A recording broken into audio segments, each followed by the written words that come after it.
প্রজন্ম, আমি আমার চাইতে ছোট বয়সের যারা মুক্তিযুদ্ধ দেখি নাই, আমরা জানতে চাই আসলে কি ঘটেছিল ৭১-এর বাংলাদেশে। এটা জানার অধিকার আমাদের সবার আছে।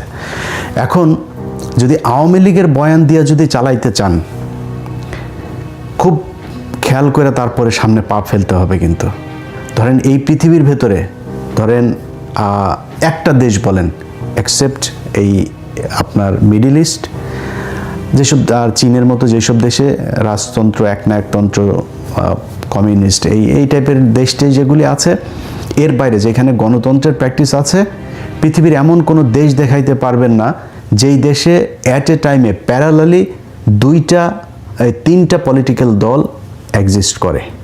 2টা, সবখানে 2টা। আপনি আমেরিকা বলেন, লন্ডন বলেন, যত মানে বড় বড় আপনার দেশ যা আছে, সেটা ইন্ডিয়া বলেন আর বাংলাদেশ বলেন, কখনোই কিন্তু 3 দল একসাথে সমান শক্তিশালী 3টা বিরোধী দল পৃথিবীর কোথাও নাই।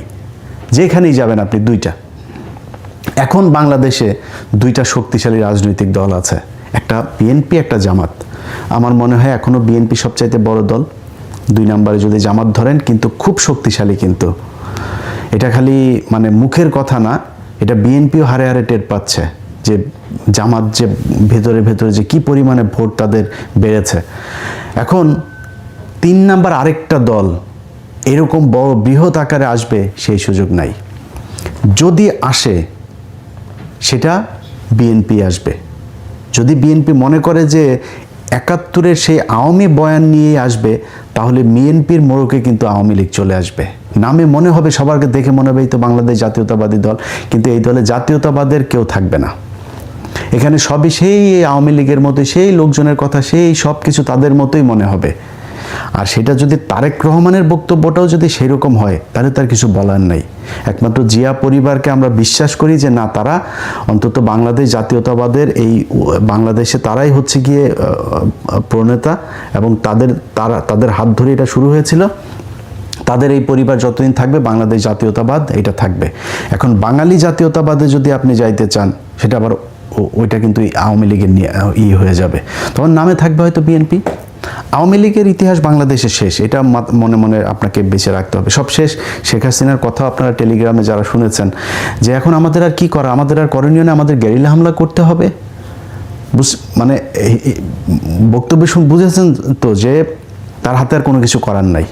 আন্তর্জাতিক বলেন, জাতীয় বলেন, সবখানে তাদের দেখা শেষ। এই দেশের মানুষও তাদের কথা এখন কেউ নেমে আসবে না। সো 2-4টা ভাঙচুর, জ্বালাও পোড়াও করতে পারেন, করলে আবার মামলা খাবেন। এই রাস্তা তো আপনারা দেখিয়ে দিয়ে গেছেন। একটা হবে 1200 মানুষের নামে মামলা হবে। মুরগির উপর বোমা মারার মামলা করেছেন না? সো এই রাস্তা তো আপনারা দেখিয়ে গিয়েছেন। পুলিশকে সেই ইকুইপমেন্ট দিয়ে গিয়েছেন। আড়ি পাতা দিয়ে এখন স্বরাষ্ট্র উপদেষ্টা সরাসরি বলে আড়ি পাতা হবে। আপনারা এগুলো করে খুব বেশি সুযোগ সুবিধা নিতে পারবেন না। সো বিএনপি, জামাতের জায়গায় থাকবে। জামাত যেহেতু উঠে গিয়েছে, জামাত তো এখান থেকে উপরে উঠবে, নিচে নামবে না। তো এখন আপনারা কারা থাকবেন? বাংলাদেশ জাতীয়তাবাদ থাকবেন না বাঙালি জাতীয়তাবাদ থাকবেন?